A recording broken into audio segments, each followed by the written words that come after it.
ସ୍କୁଲରୁ ଆସିଲା ବେଳେ ନାନୀ ଆଣିଥିଲେ ଛୁଆମାନଙ୍କ ପାଇଁ ଦହିବରା। ଏଠି ଅନଭିତକୁ ଖୋଇ ଦଉଛନ୍ତି। ଖାଇବ ବସ ଖୋଇଦେବି ହେଲା। ଛୁଆମାନେ ସ୍କୁଲ ଯିବା ଭିତରେ ମୁଁ ମୋର ଅଧା ଅଧି କାମ ମୋର ସାରି ଦେଇଥାଏ, ଯେମିତିକି ଗାଧୁଆ ପାଧୁଆ, ଠାକୁର ପୂଜା ଆଉ ରୋଷେଇ।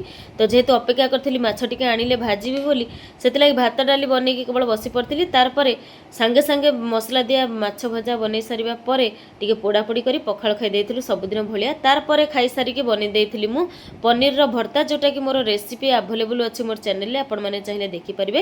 ତ ତାପରେ ଶୋଇ ଉଠି ଟିକେ ଆୟାସକୁ ଧରେଇ ଦେଇଥିଲି ଛେନାପୋଡ଼ ଖାଇବା ପାଇଁ। ତ ଆୟାସର ଫେଭରେଟ୍ ହେଉଛି ଛେନାପୋଡ଼।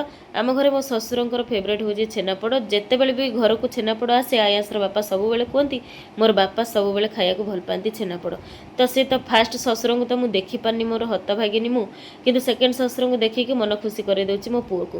ତ ତାପରେ 4 ବଜାରରେ ଟିକେ ଗୁପଚୁପ୍ ଆଣିଥିଲେ, ଯେଉଁଟାକି ଚଣା ଝୋଳ ସହିତ ପଦମପୁରର ଗୁପଚୁପ୍। ତ ଆପଣମାନଙ୍କୁ ଭଲ ଲାଗେ ନାହିଁ କମେଣ୍ଟ କରିକି ଜଣେଇବେ। ତ ଛୋଟ ପାଟି ଯେତେ ହେଇଥାଉ ନା କାହିଁକି, କିନ୍ତୁ ଗୁପଚୁପ୍ ଖାଇଲା ବେଳେ ବଡ଼ ପାଟି ସମସ୍ତେ କରିଥାନ୍ତି। ତ ଛୁଆମାନଙ୍କୁ ଧରିକି ଖାଇସାରିବା ପରେ ଛୁଆମାନଙ୍କୁ ମଧ୍ୟ ଦିଆହେଇଥିଲା। ସନ୍ଧ୍ୟାରେ ଟିକେ ସନ୍ଧ୍ୟା ଦେଇକି ଅନଭିତା ଆୟାସ କେମିତି ନମସ୍କାର କରିକି ଠାକୁରଙ୍କୁ ପ୍ରାର୍ଥନା କରିଥିଲେ।